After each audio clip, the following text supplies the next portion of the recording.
یا د سرو وینو انقلابه سړی چیرته لاړ شي له دغه ژوند خانه خرابه سړی چیرته لاړ شي د کفر ظلم ته پاچا هم لاس په خوله ایښی دی د کفر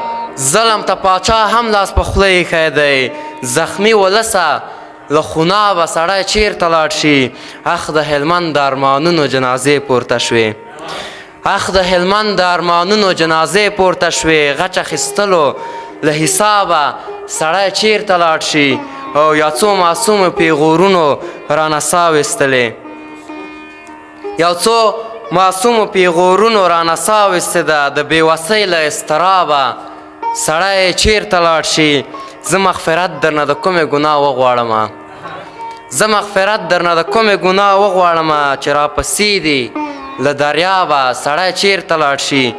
خدایه د قهر د باران ورېځې در ټولې کړه نور خدایه د قهر د باران ورېځې در ټولې کړه نور د زورورو له عذابه سړی چیرته لاړ شي ټوله دنیا دې د نظر په دایره کې بنده ټوله دنیا دې د نظر په دایره کې بنده ربه له تا غوندې اربابه سړی چیرته لاړ شي او داسې لوېدلی احسانمند چې ودرېدلی نه شي داسې لوېدلی احسانمند چې ودرېدلی نه شي نو ستړی ستړی او بېتابه سړی چیرته لاړ شي له توجه نه مو نړۍ نړۍ مننه